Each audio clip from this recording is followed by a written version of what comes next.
The air was unusually still that afternoon. The lake shimmered in the distance, stretching endlessly beneath a pale gray sky. Clouds drifted lazily, but the atmosphere around the Harris estate was tense, as though nature itself anticipated a storm not of weather, but of hearts. Daniel's shoes crunched softly against the gravel path as he walked toward the old wooden house. His denim jacket clung to him like armor, his black backpack heavy on his shoulders, not with books, but with years of absence, scars, and questions that had burned in silence. Each step toward that fence felt like walking against the weight of time. The family was already gathered around the large wooden table outside. They looked like a painting of wealth and unity, faces polished, smiles rehearsed, clothes neat, their posture screaming privilege. But behind their glances lingered curiosity and unease. They did not know him. Not yet. And then there was her. Anna, the woman in the red dress, leaning against the white picket fence. Her blonde hair was pinned perfectly, but strands loosened in the breeze, brushing against her cheek. She leaned forward, one arm gripping the wood, her other hand pointing slightly toward him as if her heart already knew something her mind had yet to admit. Her lips parted, and though her voice was faint, Daniel felt it in his bones. "You." The single word shattered his composure. His throat tightened. He wanted to answer, but his voice was buried beneath decades of silence. His eyes locked on hers, and in that gaze, he saw something terrifying and beautiful: recognition. Behind her, at the head of the table, Richard Harris, patriarch, businessman, empire builder, straightened in his chair. His presence was commanding, his silver hair gleaming, his tailored vest perfect even in this casual setting. He narrowed his eyes, suspicion rippling across his features. "Who are you?" he asked, his voice ablade. Daniel swallowed hard. He had rehearsed this moment countless times during sleepless nights, in cheap motel rooms, on long bus rides where hope was his only companion. Yet now, standing here, his carefully built words dissolved. Only truth remained. "My name." His voice cracked, but he steadied himself. "My name is Daniel. Daniel Harris." The last name struck like thunder. The table fell silent. Forks froze midair. The younger woman in a checkered dress gasped audibly, a hand covering her mouth. Two men exchanged sharp glances. Even the children, too young to grasp the weight of his words, stared at him with wide eyes. But Anna, her knees almost buckled. Her grip tightened on the fence. Her breath came in shaky waves. She whispered again, this time louder, tears brimming. "Brother." The word pierced him deeper than any blade. For years, he had longed to hear it, not from strangers, not from the echo of dreams, but from family. And now, in this garden, it arrived, raw and trembling. Richard rose slowly, his chair scraping against the stone path. His voice was sharp, commanding. "That is impossible. You have no place here." Daniel's jaw tightened. His heart raced, but his eyes did not flinch. "I didn't come for your place," he said softly, but firmly. "I came for the truth. After all these years, I just need to know why."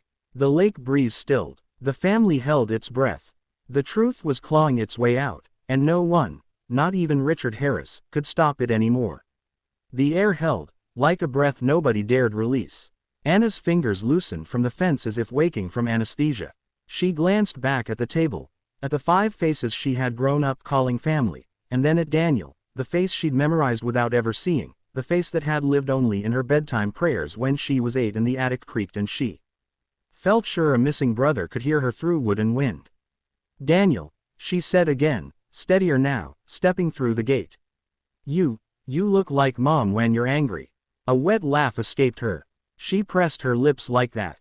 He didn't realize he was pressing his lips. He released them and tasted coppery fear. "I never knew how she smiled," he said. "That's what I wanted most. To know if she ever smiled at me." Anna's hand flew to her mouth. Behind her, chairs scuffed. One of the men at the table, Michael, the second son, lean and careful, stood just far enough to seem neutral. "Dad," he asked, eyes not leaving Daniel. "You told us there were complications. That the second twin didn't make it." "Sit down," Richard said, a command he'd spent a lifetime training into his children. But the command thudded and died in the grass. Daniel felt the old habit of making himself small, a posture learned in group homes and shelters, the way kids formed a circle and you stood outside it hoping your shadow wouldn't offend. He forced his shoulders back. "I'm not here to humiliate anyone," he said, though his voice trembled. I'm here because a nurse named Carol kept a shoebox under her bed for 21 years. Inside it was a hospital bracelet with my mother's name and 2 cards she wrote before she went in for delivery. One said, "If he cries, sing him the lake lullaby." He looked toward the water, vision blurring. I never knew what that was. Anna's face crumpled at the edges. "The lake lullaby," she whispered. She made it up, hummed it when storms came in. If you got scared, she'd touch your hair and make little waves with her fingers. She began to do it without thinking, the swaying motion, the soft rhythm.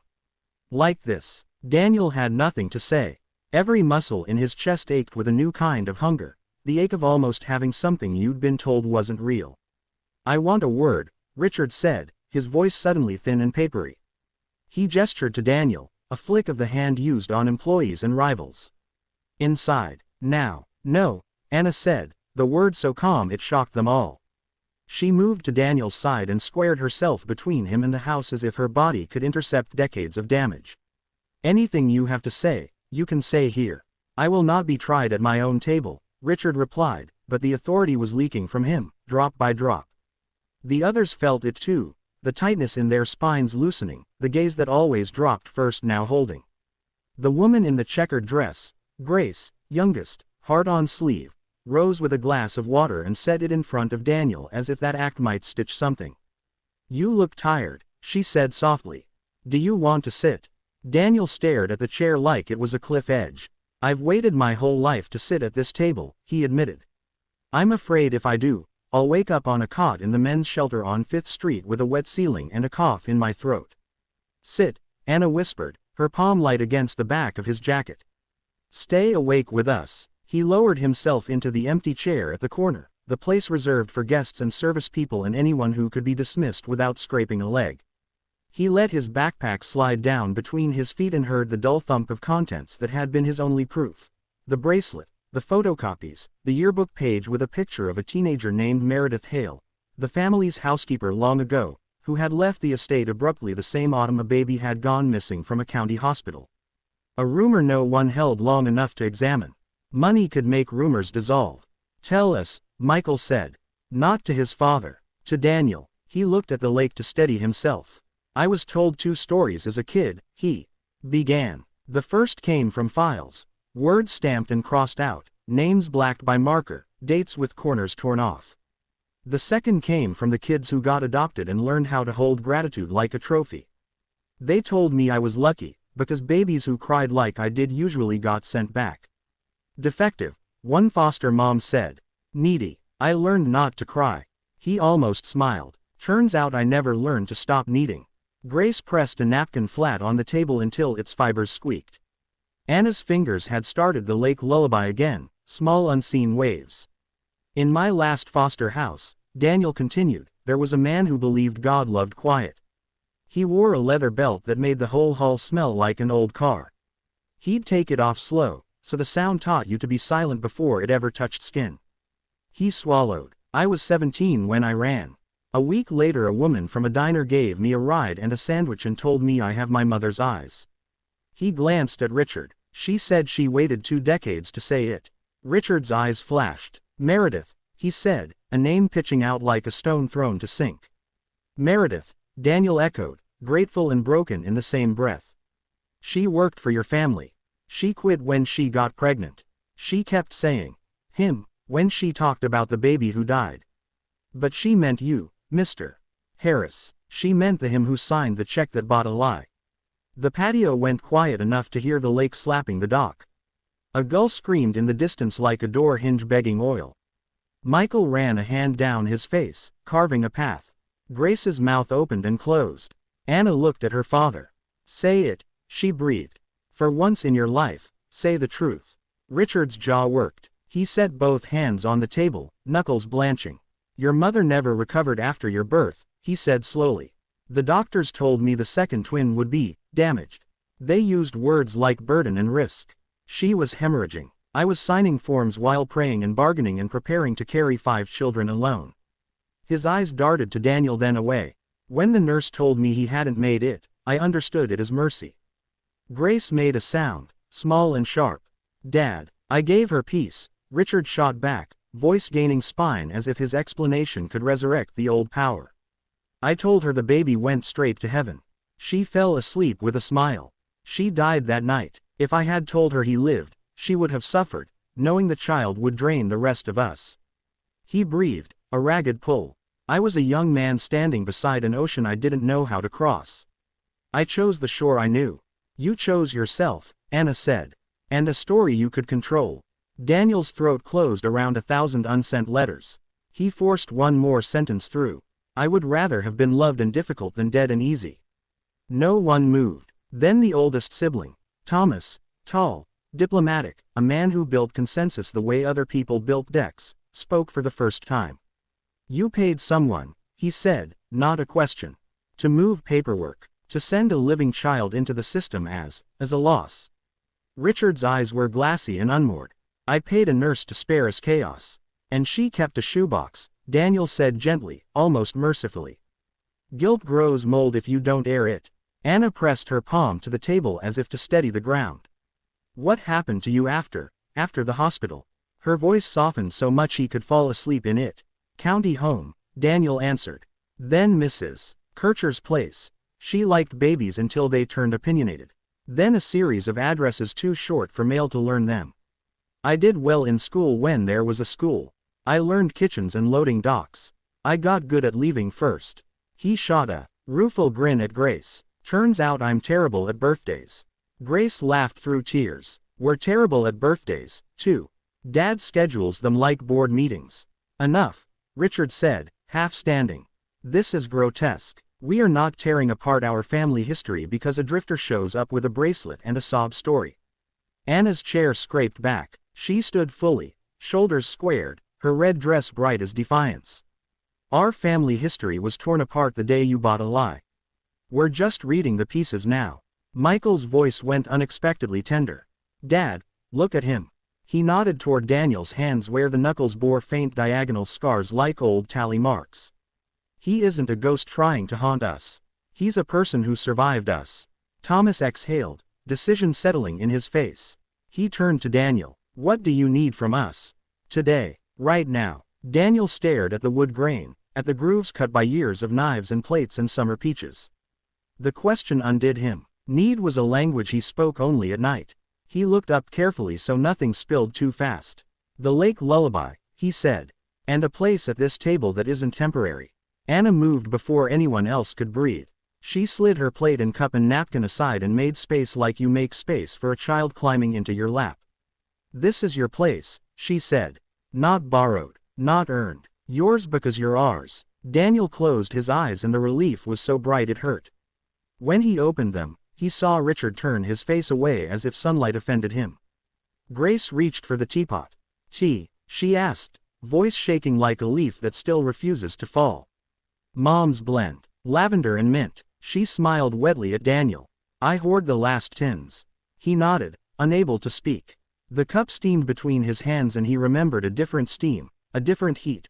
Ramen in a cracked bowl in a church kitchen, the pastor humming while snow fell into the hoods of men who never looked up. He remembered the first time someone called him by name without reading it off a clipboard. He remembered the nurse with the shoebox who said, I was weak then, so I will be brave now. He remembered the bus that brought him here, a long blue throat swallowing mile after mile, and how he had prayed without words the whole way because words had always bent beneath the weight of what he asked. Michael pulled a chair closer, elbows on knees, careful not to crowd. There are things we can fix, he said. Documents, accounts, names on paper, and there are things we can't fix, like time. But we can stop lying. He cut his eyes to Richard. Starting today. The patriarch looked 90 all of a sudden, as if years had been waiting in a ledger, adding themselves up for the moment of audit. You think you can hate me in the morning and need me by afternoon, he whispered, no one sure if he meant his children or the mirror. I built this family. I protected it. Anna's voice softened, the way you speak to a wildfire that's finally run out of forest. We didn't need a fortress, Dad. We needed a father. She looked at Daniel. He needed one most. Daniel absorbed the words like bread soaks broth. He set the cup down and folded forward, elbows on the table, palms together. I didn't come to destroy anything, he said, and meant it like a vow. I came to stop being a rumor. I came to ask if anyone here would choose me now, the way you weren't allowed to choose me then. Grace sniffed hard. I choose you. Her hand shot up like a kid volunteering, earnest and uncoached. I don't even know how to make eggs without Googling, but I'll find out if you like them soft. Michael smiled sadly. I choose you. I can be insufferable about anchovies on pizza and budgets in July, but I can also show up. That counts for something. Thomas nodded, the motion steady. I choose you. We'll figure the rest out. He reached and, with a question in his eyes, touched Daniel's forearm just enough for the human fact of it. You feel like a brother already. Anna didn't answer because she had already chosen him since she was 8, since the attic, since lullabies. She only placed her forehead against Daniel's temple for a second, the holy second where strangers turn into kin. Richard stood as if the ground under him had been sold. He looked at his children as though they'd all changed languages overnight. For a terrifying heartbeat, Daniel thought the man might strike the table, call security, summon a lawyer. Instead, Richard did the strangest thing he had ever done in a life of control. He walked away. Past the porch, into the shadowed house. The screen door snapped shut like a sentence. No one moved. The cup in Daniel's hand clicked softly against its saucer because his fingers were shaking. He felt 10 and 30 at once, small and too much, present and erased, the contradictions finally touching and not combusting. The air seemed warmer now, or maybe his body had admitted it wasn't in a storm. Anna rubbed her arms. He'll hide, she said. He always hides before he pretends he didn't. Thomas's jaw tightened. Give him an hour. Then I'll go in. Daniel lifted his backpack from the ground and unzipped it with ceremony. He slid out the plastic sleeve that held the proofs of his life, the bracelet with L. Harris typed faint and steady, the Polaroid of a hospital window with rain on it, the 2 cards written in a looping hand that made love look like a ribbon. He placed them in the center of the table as if laying down a body for viewing. Grace traced the bracelet with her finger, not touching, as if touch might break time. She read the card aloud, voice wavering. If he cries, sing him the lake lullaby. If he laughs, memorize the sound. Tears burst from her like a dam failing. We don't have your laugh stored anywhere, she sobbed, mortified and unashamed. Please laugh here, soon, so we can keep it. Anna laughed through tears first, a broken beautiful sound, and Daniel found his followed hers, rough around the edges like furniture sanded by untrained hands. The family startled, then smiled as if light had decided to hang around. Okay, Michael said, businesslike only because being practical kept him from drowning. We reach the hospital and get the records unsealed. We call Carol, if she's alive, and we put the shoebox under light. We draft statements. We prepare for press in case Dad tries to preempt with a narrative. Daniel blinked. Press. Thomas made a face. Harris Foundation. Harris Freight. Harris Health. Dad is a shoreline you can't photograph without a drone. He grimaced apologetically. Your arrival is a headline in some circles. But we decide what the words mean. Grace, still crying, sat.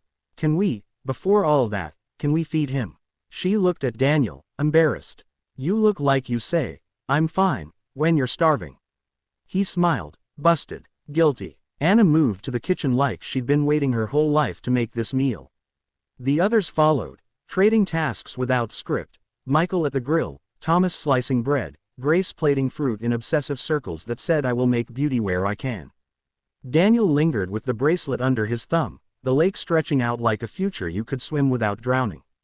From the kitchen window, a tune drifted, tentative, hummed, not quite remembered. Anna again, searching for the lake lullaby as if it had a map. Daniel closed his eyes and listened. The wind lifted and carried the pieces to him, and he fitted them against his ribs until something that had been caged there for years shifted, tested the air, and widened. Inside the house, a floorboard sighed. The sound of a man standing alone with his choices. Outside, a brother took his first real seat. The sun began to slip lower, stretching gold over the lake, but inside the house shadows gathered. Daniel lingered on the porch steps, the voices of his siblings spilling warm and clumsy from the kitchen where they fussed with food and pretended they weren't crying into chopping boards. He should have felt safe. He should have felt chosen. But the screen door behind him pulsed like a heartbeat, every creak whispering that one man inside still held the power to deny him. The house smelled of cedar and lemon polish, an old wealth scent that clung to walls and whispered, "You do not belong here." Daniel's hand trembled as he pushed the door open. Inside, the hallway seemed narrower than it should, portraits lining both walls, photographs of graduations, weddings, yacht trips, faces of children who had been cherished, their milestones framed in gold. None of the frames had his face. The absence pressed harder than the wood under his feet. He found Richard in the study, the door half open, the man hunched over a decanter of scotch. His suit jacket was discarded across the arm of a chair, but his tie was still knotted as though even grief had to follow dress code. He didn't look up when Daniel stepped in.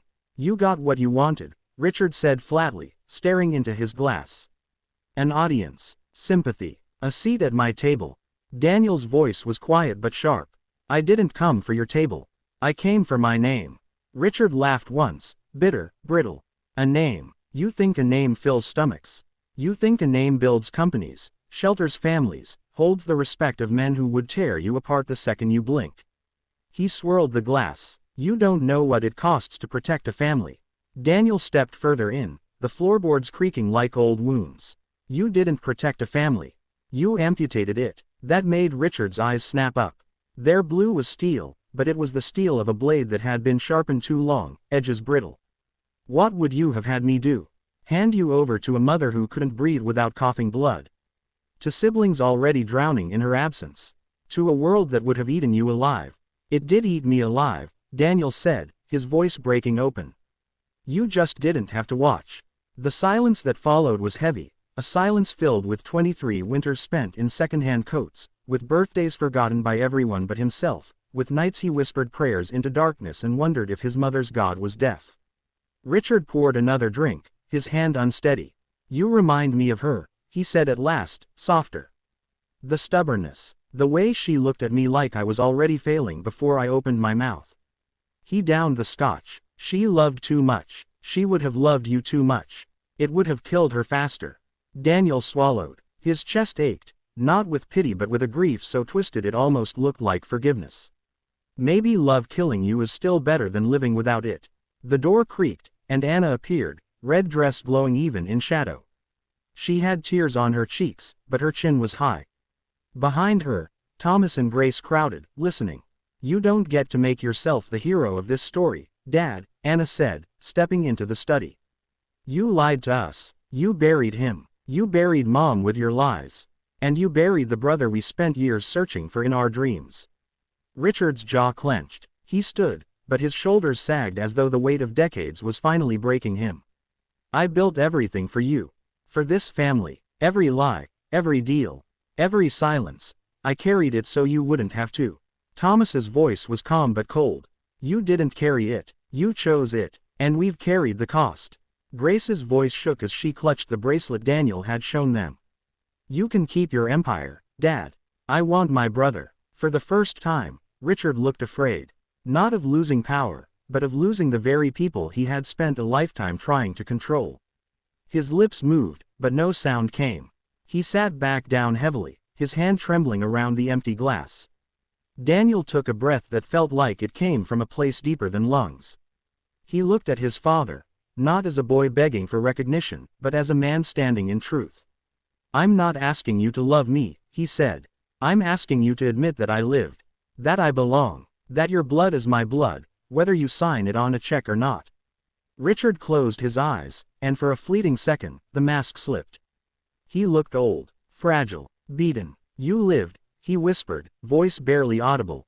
"God help us all. You lived." The siblings froze at the words. Anna squeezed Daniel's arm. Grace began to sob. Thomas closed his eyes. Even Richard seemed startled at his own admission.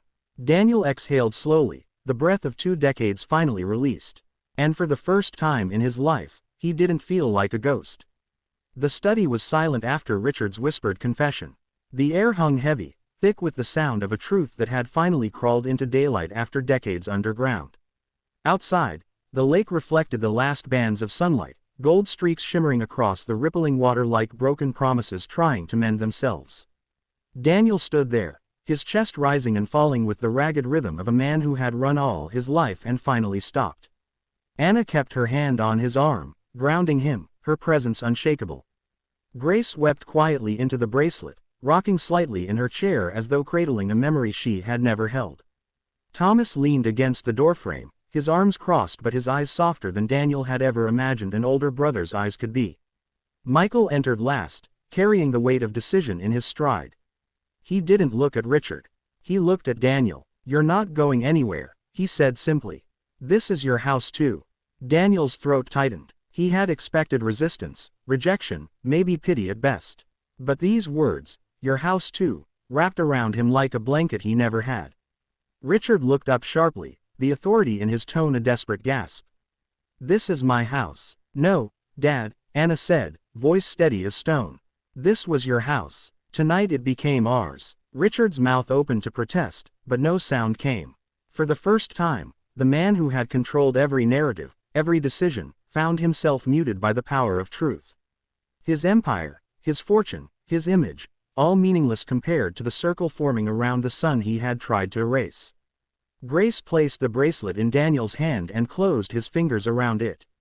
"This belongs to you," she whispered. "We belong to you. You belong to us." Daniel's eyes burned, tears spilling freely now. He looked at each of them, Anna, Michael, Thomas, Grace.